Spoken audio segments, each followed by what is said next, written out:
So every now and then, you get a call, and you answer the call. So, I had a question on how to deal with the Benoni, and I'm going to be giving it to you just like Chessable, short and sweet. We're going to hit a few key ideas for a very simple line for white. Put some pressure on the Benoni. Why not? So we're going to start with the pure move order, and we've gotten to the Benoni by transposition. Another way, probably the most common way you see reaching the Benoni is C5, D5, E6, and we're going to reach it via the same move order. We throw in after D6, Knight F3, and then there we have a transposition to the main game.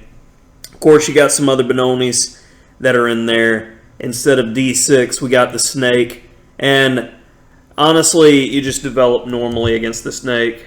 G3, bishop G2, castle, and you're going to use the same knight D2 to C4 idea that we're going to see in the main game. And then we have the Benoni from the Czech Benoni. I have a series on that where you have this E5 and the closed position. And honestly, what I recommend against this is this knight E2 idea and then knight G3. And then typically what black is supposed to do is do this G6, knight G7, F5. But you hit him with H4 here. And this is a tricky and annoying move because after bishop takes queen H5, he's done. So, if not, you continue your attack on this side of the board anyway. That's why in my series I recommended not castling but playing H5, but a lot of people don't know that line. So coming back for the main Benoni, we have ourselves D5 and then grab. So there's only a handful of themes that you need to know. First point, if you ever see the move A6, A4 to stop B5, that's one theme, keep in the back of your head. And it's a very common move that Benoni players will play. So now, in the main game, we see G6, and this is going to be another theme to be aware of. What we're going to do is simple development with bishop F4. We're just focusing on D6. This is going to run in conjunction with the idea of knight D2 to C4, and we're just placing pressure on D6. Especially since this bishop's going to be vacating F8. It's just he created a weakness, let's focus on the weakness. Very straightforward stuff. So what if black tries to play against her idea? What if he throws out this move like knight H5? Well, we're going to give the queen a little tickle. If he wants to trade bishops and weaken his king side forever, okay. Normally they play F6. We're going to keep the tension in the position as long as we can. This knight D2 move we see over and over. We don't mind getting the open H file to work with. After A6, of course, A4, our memory marker. And black doesn't have many options here, but if you see a move like F5, you go G4. And it's not the best position in the world for either side, but, I think white's got enough of an edge here that you got something to work with. And so after bishop F4, main line's going to be bishop G7, knight D2, that reroute, knight D2 to C4, poke on D6.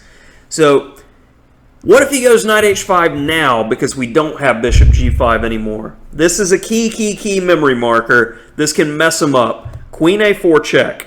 Now king F8 is the best move here because if they go bishop D7, we have queen E4 check, and this is very, very annoying to deal with because a move like king F8 is met by bishop takes D6. So queen A4, very, very powerful memory marker. Coming back to the main game with knight D2, castles was played. Then we go knight C4, and now this is completion of the second phase of our plan in the game, poking on the D6 pawn. Then we got knight E8, only way he can hold on to the pawn. Queen D2, just getting development. And this B6 move will be an indicator of an idea for him to play bishop A6.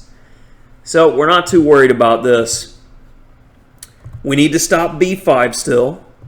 And now this starts the second phase of the game. Let's play for e5 and slam in the center. So watch how white's just going to consolidate. Knight d7, so we castle first. Clip, clip. He goes to a6 just to be annoying. Come back to e2.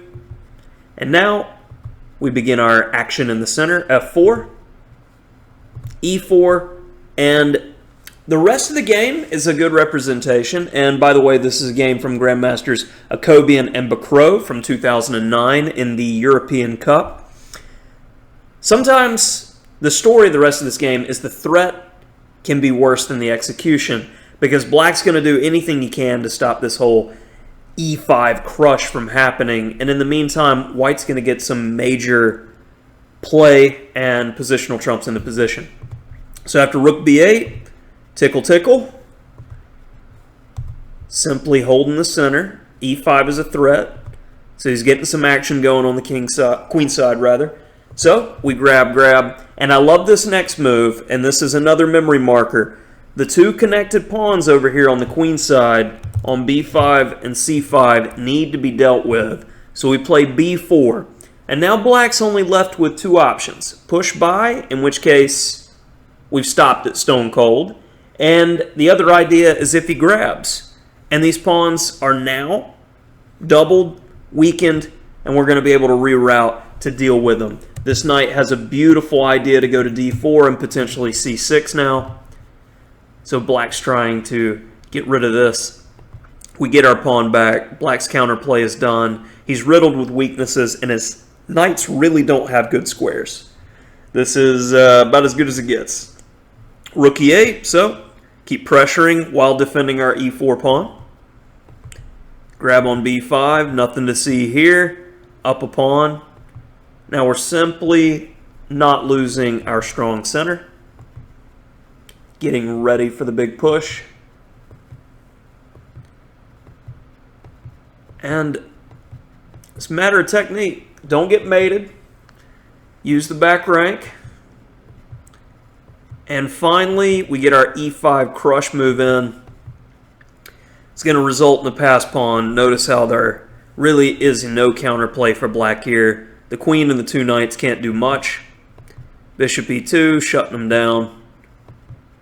Tickle, tickle. And after e6, the pawn is running free.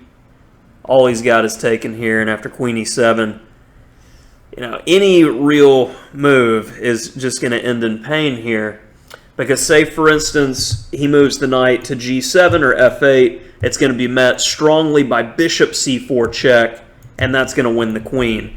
So he tries for desperation, knight f3, and after bishop takes f3, he still has the same problems.